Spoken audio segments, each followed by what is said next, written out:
Hey guys, good morning, नमस्कार, सुप्रभात। कैसे हैं आप सब लोग। तो आईसीआई ने अपना मॉक 2 जो है वो भी रिलीज कर दिया है सी इंटर के लिए।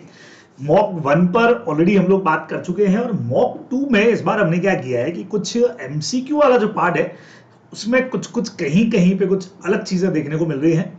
तो एमसीक्यू पार्ट को अपन ने क्या कर दिया है कि डिस्क्रिप्टिव पार्ट से अलग कर दिया है। यानी इस वाले वीडियो में मैं आपसे बात करने वाला हूं सिर्फ एमसीक्यू पार्ट पर, और सेकंड पार्ट के अंदर हम लोग पूरा डिस्क्रिप्टिव वाला जो पोर्शन है उसको भी सॉल्व कर लेंगे। चलिए जी, तो एमसीक्यू अलग क्यों लिया है, क्या खास चीजें हैं एमसीक्यू में, आइए बात कर लेते हैं हम लोग। तो ये देखिए बच्चे लोगों, 30 मार्क्स का हमारा जो पहला पोर्शन है उसके अंदर एमसीक्यू आपको दे रखा है। और एमसीक्यू पहला कुछ इस तरह से है कि waste papers limited is a company engage in the business of collecting waste paper and old newspaper manufacturing from those waste जो भी बॉक्सेस है वो इस तरह के बना रही है जो हमेशा वाली अपनी इंफॉर्मेशन होती है, और product by the various supplier. ठीक है भाई, कंपनी जो है वो प्रॉफिट अर्न करती है, मार्जिन अर्न कर रही है, डिविडेंड पे कर रही है, और आपको प्रीवियस कुछ ईयर का डिविडेंड यहाँ पे देके रखा है। तो इससे अपने को कुछ कुछ समझ में आता है कि यार डिविडेंड की कैलकुलेशन का कोई क्वेश्चन आगे पूछा गया होगा, है ना। तो कुछ और इंफॉर्मेशन है, जैसा आपको मैं हमेशा कहता हूं कि एक बार थोड़ा सा स्टार्टिंग पढ़ लिया करिए, उसके बाद में सीधा एक बार क्वेश्चन पे आ जाओ। क्या पता जो हम पढ़ रहे हैं उसका यहाँ पे कोई यूज ही नहीं हो, है ना। तो इन्होंने देखो 3 क्वेश्चन इस केस बेस्ड एमसीक्यू पे बनाए, 3 एमसीक्यू 2 मार्क्स ईच। पहला क्वेश्चन दिया है, whether waste paper limited who suffered losses in year 22-23 can make payment of dividend to the share holder. क्या वो डिविडेंड पेमेंट कर सकती है क्या, इवन उनको हुए हैं 22-23 में लॉसेस। तो ऑप्शन क्या है, in cases of losses the company can't pay dividend, कि लॉस के केस में कंपनी डिविडेंड नहीं दे सकती है। सेकेंड ऑप्शन कहता है, company may pay dividend out of profit of previous year which are free reserve subject to the fulfilment of some condition prescribe for declaration of dividend when there is inadequacy of profit in a particular year. अब इतना बड़ा जब लिख दिया गया तो आपको एकदम से याद आ ही गया होगा कि सेक्शन 123 में आप पढ़ के आए हो कि इनएडिक्वेसी के अंदर भी डिविडेंड हम दे सकते हैं प्रीवियस ईयर के प्रॉफिट यानी रिजर्व से, और उसके लिए हमको कुछ परसेंटेज वाली जो अपनी कंडीशन थी, 3 कंडीशंस अपन जो पढ़ते हैं वो अपने को फुलफिल करनी पड़ेगी। तो यही अपना आंसर अपने को दिख भी रहा है। कंपनी में dividend out of assets revolution possible ही नहीं है। कंपनी में dividend without any restriction as it enough amount, बिल्कुल भी नहीं। कंडीशंस फॉलो करनी पड़ेंगी। तो बी ऑप्शन अपने को यहाँ सीधा सही से दिख रहा है। इट मींस क्वेश्चन में जो अपने को इतना सारा प्रॉफिट का परसेंटेज दे रखा था, ये अमाउंट दे रखा है, कैपिटल दे रखा है, हाँ, इसका फिलहाल कहीं रोल अपने को इस क्वेश्चन में देखने को नहीं मिलता है। डायरेक्ट क्वेश्चन था तो आप पढ़ के सीधा कर सकते हो। सेकंड पे आता हूं, इन्होंने बोला रोमेश है सन ऑफ डिजीज। ओके, यानी एक पर्सन का नाम आ गया तो मैं वही पैराग्राफ ढूंढ लेता हूं। तो यहां मुझे एक पैरा देखने को मिलता है कि ड्यूरिंग द ईयर 22-23 सोमेश एक शेयर होल्डर है कंपनी का जिसकी डेथ हो गई है due to cardiac arrest. He was having 10,000 share in Demat account in which he has made nomination in favor of his son Romesh. ठीक है भाई, रोमेश को उसने अपने शेयर का नॉमिनी बनाया है।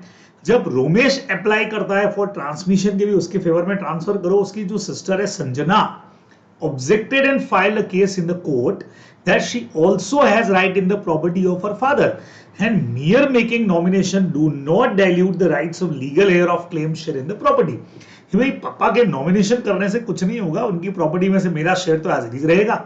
और ये जो मैटर है is sub judice in the court of law awaiting decision, और ये मैटर जो है अभी कोर्ट के अंदर पहुंचा हुआ है, वहां पे पेंडिंग पड़ा हुआ है। ठीक है भाई, ये अपने को पैराग्राफ समझ में आ गया। अब पूछा गया है, रोमेश सन ऑफ डिजीज, वो मरने वाले का बेटा, उसने कंप्लेन किया that even after declaration of dividend, company ने डिविडेंड डिक्लेयर किया, the company has not posted the dividend warrant in the address given in its transmission form. मैंने आपको ट्रांसमिशन फॉर्म भेज दिया लेकिन आपने मुझे अभी तक डिविडेंड दिया ही नहीं है। तो इसमें क्या चीज सबसे सही लगती है, सबसे पहला कंपनी मरने वाले का डिविडेंड देने के लिए लायबल नहीं है, ये आंसर तो सही नहीं दिखता। Company is not liable to pay the dividend to the legal heir, सवाल ही नहीं, ट्रांसमिशन फॉर्म जा चुका है। The company should deposit the dividend in the court where the matter is under consideration। Company को डिविडेंड कोर्ट के पास, जैसे normally अपन करते भी है कि ऐसी कोई भी चीज होती है कोर्ट के पास जमा करा दो, जो जीतेगा उसको कोर्ट दे देगी। Company is not liable where there is a dispute regarding the right to receive a dividend. अब बच्चों आपको सी और डी में थोड़ा कंफ्यूजन हो सकता है, कई लोगों को सी ऑप्शन बहुत बढ़िया लग सकता है, यस सर कोर्ट में जमा करवा दो, लेकिन ऐसा कहीं पे कोई प्रोविजन हमने नहीं पढ़ा। सेक्शन 127 क्लियर कहता है कि अगर कोई मैटर कोर्ट के पास डिस्प्यूटेड है तो कंपनी यहां पे रिस्पॉन्सिबल नहीं मानी जाएगी, उसको वारंट नहीं देने के लिए। एबियंस में रोक देंगे अपन, तो बाद में जब ट्रांसफर होगा कोर्ट का डिसीजन आएगा तब दे देंगे, है ना। तो डी ऑप्शन इसका करेक्ट है, कोर्ट के पास जमा करवाने का ऐसा कोई प्रोविजन कंपनीज एक्ट में हमने नहीं पढ़ा है। ये आप लोग को थोड़ा सा यहां पे ध्यान में रखना चाहिए, ठीक है। क्लियर, नेक्स्ट पे आऊं।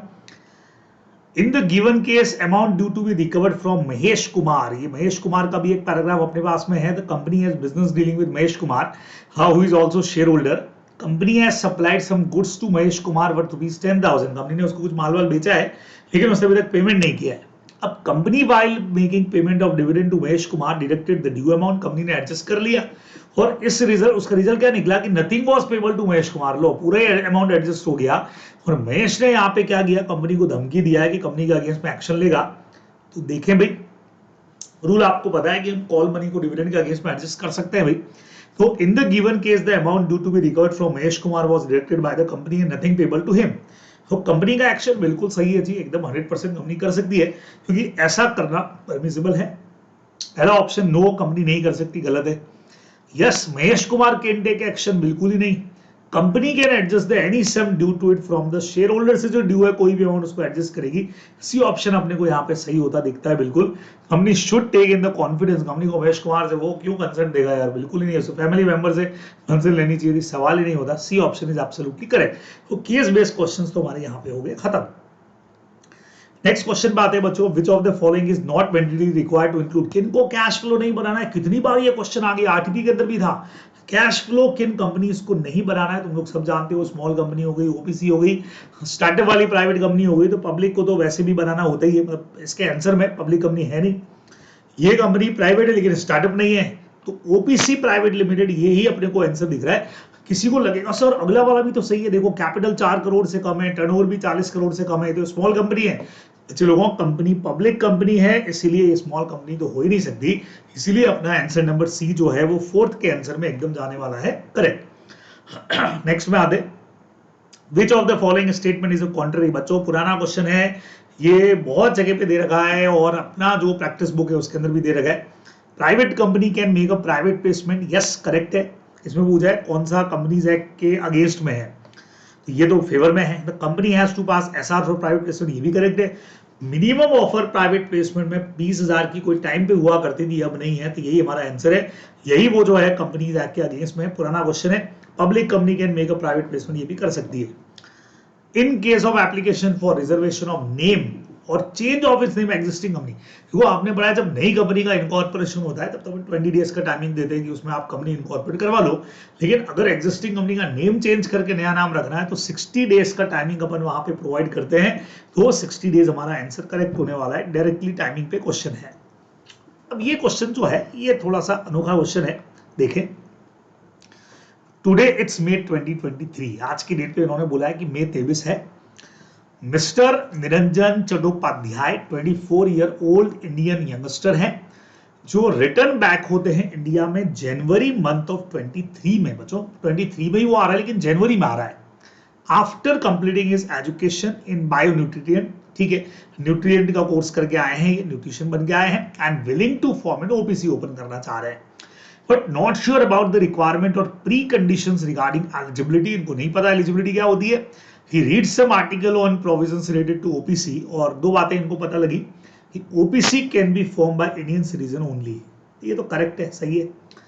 He cannot form OPC because in immediate previous year he was not resident in India, ये यहाँ पे लिखा हुआ है कि भाई वो OPC ओपन नहीं कर सकते, ही प्रीवियस ईयर में वो इंडिया में रेजिडेंट नहीं थे। अब यहाँ एक चक्कर है थोड़ा सा, प्रीवियस ईयर का मतलब क्या लूं मैं। अगर ये सेंटेंस प्रीवियस फाइनेंशियल ईयर से कनेक्टेड है तब तो ये सेंटेंस गलत है क्योंकि यहाँ प्रीवियस फाइनेंशियल ईयर होना चाहिए था पर प्रीवियस ईयर लिखा है। अब बच्चों समझे, मई 23 के अंदर ये आए और कंपनी ओपन करना चाह रहे हैं, इसका मतलब फाइनेंशियल ईयर हो गया 23-24 का। क्या कहते हो बच्चों, 23 में आया ना, मई 23 में, तो अप्रैल 23 में तो हमारा नया साल शुरू हो गया, तो 23-24 तो प्रीवियस ईयर देखा जाएगा, यानी 22-23 मतलब 1 अप्रैल 22 से शुरू हुआ होगा और 31 मार्च 23 को ही खत्म हुआ होगा। लेकिन ये भाई साहब तो जनवरी 23 में आए हैं, यानी पिछले फाइनेंशियल ईयर में आ तो गए थे, लेकिन लास्ट के 3 महीने में ये आया है। जनवरी की डेट हालांकि नहीं थी, लेकिन अपन सोचे हैं कि किसी भी बंदे को रेजिडेंट इन इंडिया होने के लिए प्रीवियस ईयर में 120 दिन इंडिया में रहना पड़ेगा। ये हमारा सीधा सीधा सा रूल है, ठीक है। अब 120 डेज के हिसाब से बात की जाए तो 120 दिन तो पूरे होने का सवाल ही नहीं है। जनवरी का 30 ले लो, फरवरी का तो 28 ही हुआ, मार्च का पूरा आप 31 भी ले लो, तो भी एटलीस्ट किसी बंदे को 4 महीने यहाँ पे रहना पड़ेगा, तो जाके उसका 120 डेज का कंसेप्ट पूरा होगा। जनवरी, फरवरी, मार्च के अंदर तो 120 डेज का कंसेप्ट जो है वो पूरा होता अपने को नहीं दिख रहा। तो ये सेंटेंस भी सही लग रहा है उस हिसाब से। चूज द करेक्ट ऑप्शन के अंदर both the conclusion are valid, none of the conclusion is valid, first conclusion.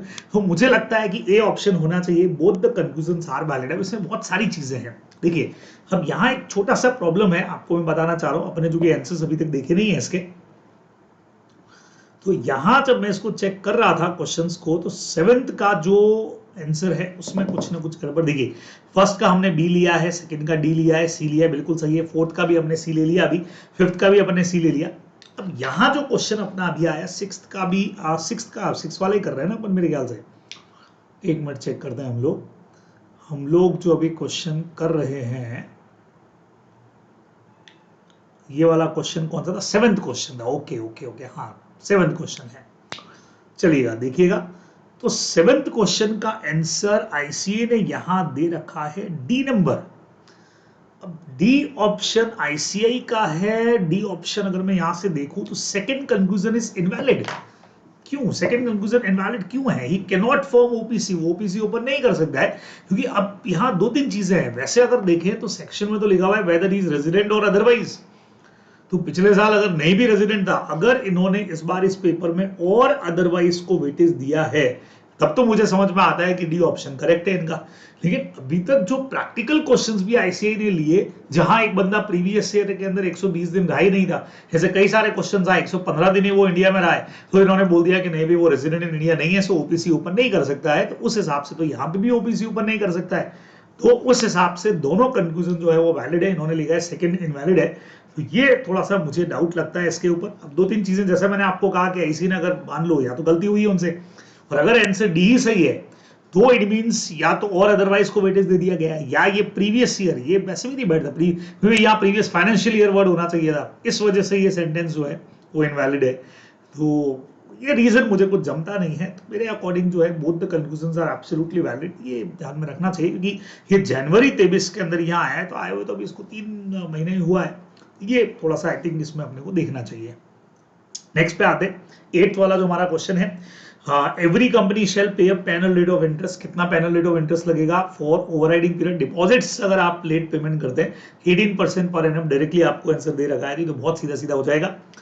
Again बच्चों पुराना क्वेश्चन है, डिपॉजिट वाले चैप्टर गई। प्रेम लिमिटेड ने डिपॉजिट किया है 20 लाख का, लेकिन बदले में सिक्योरिटी की है 15 लाख की। बहुत क्लियर क्वेश्चन है कि अगर आप पूरा सिक्योर नहीं करते हैं, पार्टली सिक्योर करते हैं, तो इसमें पार्टली सिक्योर जैसी कुछ है ही नहीं, उसको अनसिक्योर ही माना जाएगा। So B option is correct.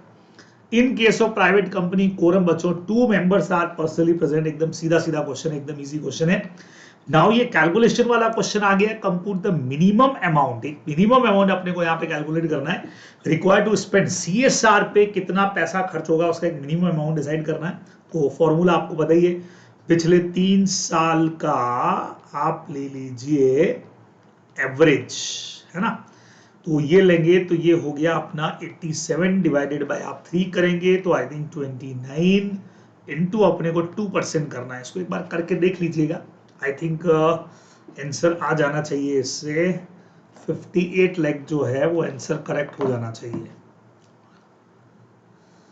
हाँ 29 का अगर यस 58 लाख, ठीक है ना। तो ये 58 lakh is our correct answer. बहुत सीधा सीधा क्वेश्चन आपको दे दिया है, तो आई थिंक कोई टेंशन इसके अंदर है ही नहीं। नेक्स्ट पे आते बच्चे लोगों, अब ये क्वेश्चन ही है वो जो मैं आपसे कह रहा था, जो मैंने क्वेश्चन चेक किए थे, तो 2-3 क्वेश्चंस मुझे लग रहे हैं कि यार बहुत कमाल हो गए इसके अंदर। Prem found a watch, Rado watch, lying on the floor of celebration cafe. Prem tried to find the owner of the watch but all his efforts went to vain. सारे एफर्ट्स खराब हुए, कुछ मिला नहीं। Prem got the watch repair from the showroom by paying 9,500, उन्होंने repair कराया। 3 days after प्रेम को found the watch, मिलने के 3 दिन बाद ही came to know about the real owner of the watch from the advertisement newspaper था stating the loss of watch in celebration cafe, और साथ में रिवॉर्ड डिक्लेयर था 10,000 का to the finder of the watch. Prem वहां ओनर के पास जाता है, उसको घड़ी वापस करता है, डिमांड करता है 15,000, 15,000 रुपए मुझे चाहिए। And as he had paid 9,500 for repair, की मैंने भाई 9,500 तो रिपेयर का दिया है, तो मुझे 15,000 दे दो आप। अकॉर्डिंग टू द प्रोविजन, आपको करेक्ट आंसर कौन सा चूज करना है बच्चों? Prem has a right to claim only the amount on repairing. Normally goods को लुक आफ्टर करने का खर्चा आपको मिलता है, वॉलंटरी अगर कुछ करोगे तो जनरली नहीं मिलता है।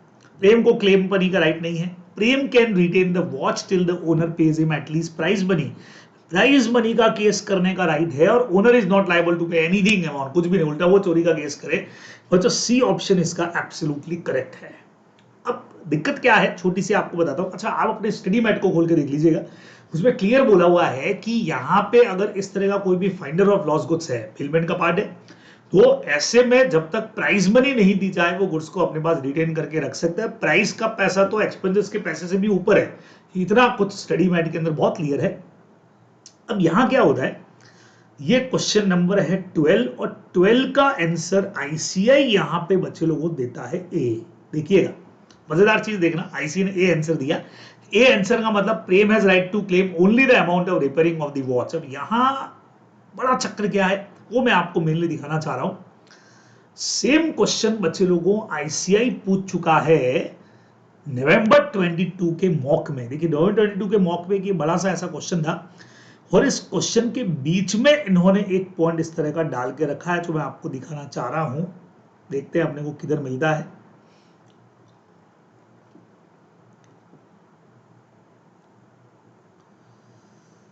हाँ जी, किधर गया अभी? सेकेंड क्वेश्चन है आई थिंक, ये रहा। बच्चे लोगों देखिएगा ये क्वेश्चन, और सेम क्वेश्चन आपको बताता हूं मैं, आप इसका सेकेंड पैरा देखिएगा मेरे साथ। Prem bought a new car to gift his son 19th birthday. Prem's son Guddu wanted to take his friend out of the ride of new car. They went to famous Labella cafe गए। Guddu found a Rado watch in the cafe laying on the floor. Guddu tried to find the owner, लेकिन same question बना दिया। Guddu got the watch repair, वही 9,500 रुपया खर्च किया। 3 days after Guddu found the watch, he came to know about the real owner of the watch from the advertisement, और यहाँ 10,000 का एडवर्टीजमेंट मिला। यही वाला क्वेश्चन बच्चों 15,000 रुपए इस भाई ने डिमांड कर लिए हैं, जबकि उसने 9,500 दिए हैं। ठीक है, सेम वो का वो para as it is copy हुआ है, और इस पर इन्होंने क्वेश्चन पूछा है। देखिए, according to provision of Indian contract choose the correct statement.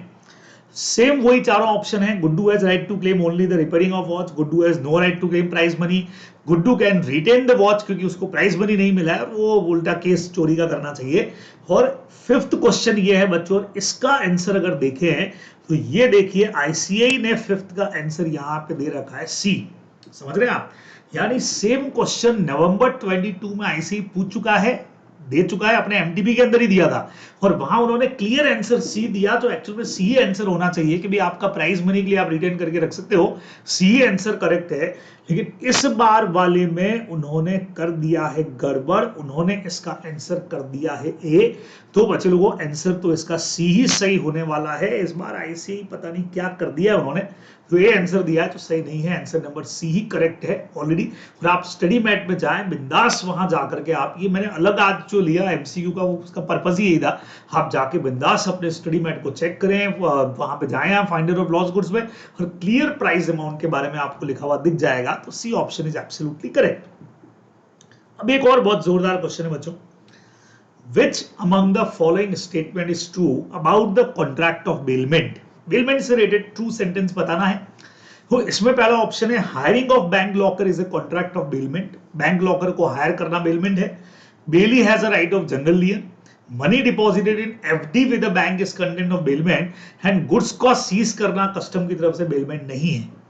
तो अब इसमें से आपको पूछा था ट्रू कौन सा है बच्चे लोगों, तो बी ऑप्शन साफ दिखता है कि बेली के पास जनरल लियन होता है। अब हाँ, वो बैंकर फैक्टर के पास होता है, पर आपने जनरल पर्टिकुलर लियन पढ़े हैं, उसमें क्लियर है कि हाँ बेली के पास होता है। पहला वाला बैंक लॉकर को बेलमेंट पे लेना कहां से सही हुआ भाई? बैंक लॉकर को पहली बात तो बेलमेंट पे ले कौन रहा है? हम ले रहे हैं कि बैंक ले रही है? हम ले रहे हैं। तो हम ले रहे हैं तो कस्टडी तो बैंक के पास ही है, हम तो उसके तो ऑर्नामेंट्स रख रहे हैं। और अगर बैंक को बेली मानो तो बैंक लॉकर में कुछ भी रखना वैसे भी बेलमेंट नहीं होता है। एफडी के अंदर पैसा डिपॉजिट करना, पैसा बेलमेंट की डेफिनेशन में नहीं आता है। गुड्स को सीज करना बेलमेंट के अंदर आता है, ये बकायदा स्टडी मैट के अंदर भी है, कस्टम ऑफिसर अगर करते हैं तो भी ऑप्शन करेक्ट होना चाहिए। लेकिन 13 का जो आंसर है वो हमारी आईसीआई ने लिया है, ये देखिए 13 का ए ऑप्शन लिया है, यानी लॉकर हायर करना बेलमेंट है। अफसर आईसीआई ने क्या कर दिया, यही मैं आपको दिखाना चाह रहा हूं आज। बच्चों देखिएगा कि आईसीआई ने किया क्या है।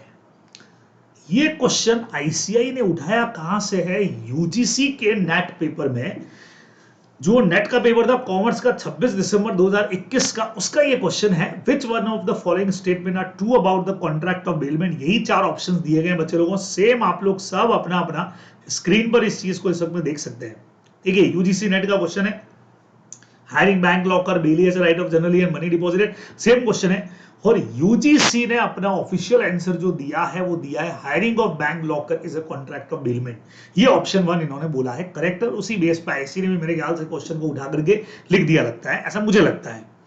लेकिन अगर इसको थोड़ा सा और चेक करें, डिटेल सॉल्यूशन में अगर जाया जाए, यहां से पढ़ा जाए, तो की पॉइंट इन्होंने 148 को समझाया है, लेकिन बच्चों यहां मिस्टेक का एक पॉइंट इन्होंने बोला है, as per official answer key by UGC answer hiring of bank locker is a contract of bailment, लेकिन according to judgment of Atul Mehra versus Bank of Maharashtra case, देखिएगा, the court in the case held that exclusive position of the goods is sine qua non. इसका मतलब होता है कि भाई conditions जो है हमारी सेम होनी चाहिए। तो यहां पे फॉर बेलमेंट तो जरूरी है कि पोजीशन जो है, मतलब अकॉर्डिंग द कंडीशंस, जो रिक्वायर्ड कंडीशन है, तो कंडीशन पोजीशन की ये है, मतलब बेलमेंट की कंडीशन ये है कि पोजीशन सामने वाले के पास में होना चाहिए। तो सिने क्वा नॉन का मतलब क्या हो गया, बहुत सीधा सीधा सा कि भाई जो कंडीशंस अप्लाई है, जिसकी रिक्वायर्ड कंडीशन क्या है, तो रिक्वायरमेंट ये है कि सामने वाले के पास पोजीशन होना चाहिए। Therefore, mere hiring of locker would not be sufficient to constitute a contract of bailment. ये 148 के हिसाब से बेलमेंट है ही नहीं। And it was also added that the question of reasonable care and quantum of damages would arise only। आज अगर कोई आपकी चीज को संभाल के रख रहा है, वो तभी आता है जब सामने वाले को आप पोजीशन दोगे। अब इसके अंदर आपने बेली को 1 मिनट के लिए माने हैं कि आपने पोजीशन दिया रहेगा, तो आपने पोजीशन कहाँ दिया है उसको, बेलर को भी, बराबर, क्या उसको लॉकर के अंदर क्या चीजें पड़ी है वो पता है क्या, कुछ भी तो नहीं पता है। तो उस हिसाब से ये आंसर जो है वो बेलमेंट का नहीं होना चाहिए। ये यहाँ पे इन्होंने बहुत क्लियर कट लिख दिया है भाई, आपको मैं क्लियर कर दूं, क्योंकि जब आप क्वेश्चन करोगे तो दिमाग में आपके डाउट पक्का आएगा। तो यूजीसी नेट का क्वेश्चन है, आईसीए ने यहां से इस क्वेश्चन को उठा करके डायरेक्ट आंसर लिख दिया है, hiring of bank locker is a contract of bailment, लेकिन मिस्टेक पॉइंट इसके अंदर है। तो मेरे हिसाब से तो बी ऑप्शन जनरल लियन वाला करेक्ट होना चाहिए, बट भाई एग्जाम में अगर ये क्वेश्चन आ गया आईसीए तो इसी आंसर को सही मानेगी, तो उसी तरीके से आप लोग करके जाएं भाई, बहुत क्लियर कर देता हूं इस चीज को यहाँ पे मैं। देन उसके बाद में नेक्स्ट क्वेश्चन पे चलते हैं बच्चों। अब चीजें ऐसी हैं भाई, क्या कर सकते हैं अब इसके अंदर, देखें, मेल वेल डालना चाहें आप तो आईसीए को बकायदा डालें। As per provision of the Indian contract, person employed to do any act of another person, किसी दूसरे के बिहाफ पे काम करने वाले को एजेंट बोलेंगे, सीधा आंसर है। नेगोशिएबल इंस्ट्रूमेंट एक्ट कहां एक्सटेंड है भाई, होल ऑफ इंडिया, अब तो पूरी दुनिया को पता है, तो मुझे कुछ कहने की जरूरत नहीं है। When the day जहां पे प्रमोशनरी नोट और bills of exchange मैच्योरिटीज public holiday, तो आता है हमारा एक दिन पहले का मतलब होता है प्रेसिडिंग बिजनेस डे। अब ये नेक्स्ट पे कंफ्यूज मत होना, स्टडी मैट ने भी नेक्स्ट वर्ड लिख दिया है। नेक्स्ट का मतलब वैसे तो अगला होता है, अगला प्रेसिडिंग बिजनेस डे, मतलब अगला पुराना दिन, तो मतलब इसका मतलब होता है एक दिन पहले का दिन हो गया। नेक्स्ट प्रेसिडिंग का मतलब एक दिन पहले का, वो 16 का बी नंबर ऑप्शन हमारा एकदम करेक्ट जाएगा। और सडन हॉलीडे होती है तो एक दिन बाद में आप जानते हैं। प्रमोशनरी नोट या बिल्स ऑफ एक्सचेंज पेबल है, लेकिन टाइम नहीं दे रखा है, तो डिमांड मानो ना भाई, टाइम नहीं देगा टाइम कुछ नहीं, सीधा पे ऑन डिमांड। टाइमिंग नहीं है तो पे ऑन डिमांड होगा, अपने ऐसे क्वेश्चंस किए भी हैं। कैलेंडर ईयर कहां से स्टार्ट होता है, क्या बड़ी बात कह दी, जनवरी से स्टार्ट होता है भाई। Which among the following is an external aid of interpretation बच्चों, इलस्ट्रेशन, प्रोविजो, टाइटल, ये सब इंटरनल एड के पार्ट है, एक ही एक्सटर्नल के अंदर हमारा डिक्शनरी वाला, बहुत सीधा आंसर है। मिस्चीफ रूल की अगर बात करें तो हेडेंस रूल के अंदर अपने को मिस्चीफ वाला पोर्शन जो है वो देके रखा हुआ है, D option is absolutely correct, इसका दूसरा नाम भी यही है। और लास्ट वाला 21 अगर देखें, दैट टू, और पुराना क्वेश्चन है, तो two or more words that are susceptible to analogue meaning are coupled together, एक साथ जिनको पढ़ा जाता है, वो म्यूजिक सिस्टम और जब हमने पढ़ा था ना, नॉस्क्यूटर एसोसिस वाला अपना ए ऑप्शन जो है वो एब्सोल्युटली करेक्ट हो जाएगा। ठीक है, तो डी और ए और ये आंसर है भाई। लास्ट वाले दोनों क्वेश्चंस के देख ही लें क्या, एक बार देख लेते हैं कि भाई हाँ लास्ट में डी और ए और ये सभी गए ना अपने आंसर में। हाँ, ये देखिए, ये अपने सारे आंसर्स जो हैं वो यहाँ पे हो गए। तो बाकी सब चीजें तो यहाँ पे करेक्ट मुझे लगती हैं, लेकिन इन क्वेश्चंस के अंदर जो आपको मैंने बताए अभी, इनमें कुछ गड़बड़ है भाई। और एक क्वेश्चन तो डायरेक्टली आईसीए ने अपने ही आंसर को चेंज करके यहाँ पे दे दिया है, तो थोड़ा सा प्रॉब्लमेटिक है। तो खैर, फिलहाल आप लोगों के साथ पे मैंने ये सारी चीजें सॉल्व कर दी है। और सेकंड पार्ट में बस फटाफट ही आज ही, उम्मीद है शाम को नहीं तो कल में, आप लोग मेरे साथ कर लेंगे। इसका जो डिस्क्रिप्टिव वाला पार्ट है उसको हम लोग कर लेंगे डिस्कस। तब तक बस पढ़ते रहिए, तैयारी जोरों पे, समय कम है, लगे रहिए।